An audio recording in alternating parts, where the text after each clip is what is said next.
Hello guys welcome back to my YouTube channel जदि आपण मानकु मो वीडियोटी भल लगता निश्चय लाइक शेयर कमेंट और सब्सक्राइब करने तो चलतु आज सुंदर वीडियोटी को स्टार्ट करवा।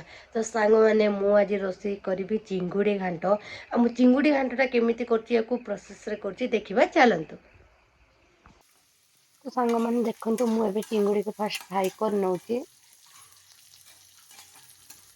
तो सांग मैंने देखु मो चिंगुड़ी घांट सबकि प्रस्तुत कर मु तो फास्ट ये चिंगुड़ी को मैरिनेट करके रखी या भल भाव फ्राए करी से लगे मुनिगा बोईतालु आलू आउ बटा मसला आ दुटा पियाज आ दुटा टमाटो आउ शिंब मंजी आ सांग मैंने यहीटा तो आम आड़े आपको आम एपट साइड मिर्लो कहती आउ इंग्लीश कहती चायत। तो सांग मैंने आपण मान एरिया को कौन कहती मत कमेंट मध्यम निश्चय जानवे। तो चलतु सांग मैंने मु तरकारीटा केमिति करुच्ची आ को प्रोसेस रे करुच्ची देखिबा चलतु।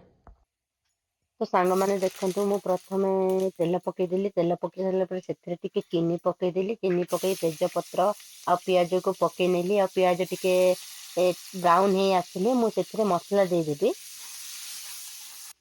तो सांग मैंने देखु मु मसला भी पकई नेली मसला टिके कषि हो गला हलदी गुंड मरीच गुंड आ मसला गुंड टिके पकईकी आपको भल भाव 15 मिनट लो फ्लेम रे कषि नेबी।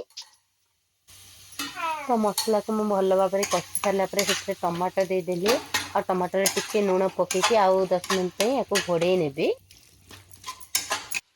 तो मुझे मसला सीझीगला सब परिवा पकई नेली आपको मु लुण पकईकी पूरा घोड़े देवी लो फ्लेम रे। तो सांग मैंने देखु मो चिंगुड़ी घांटा ऑलरेडी प्रस्तुत हो गलानी। चिंगुड़ी घांटर कलरटा केमिति देखा जाउची कमेंट माध्यम निश्चय कहबे। तरकारीटा केमिति ହେଇଛି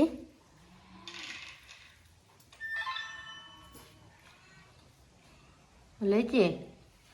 तो सांग मैंने आपण मानक मो चिंगुड़ी घांटा केमिति लागिला कमेंट माध्यम निश्चय कहबे। आ एमिति वीडियो देखिया पे चाहूँगी माने जल्दी जल्दी जाइए मो यूट्यूब चैनल को सब्सक्राइब कर दिंतु आ पाखर थिबा बेल आइकन को दबाई दिंतु।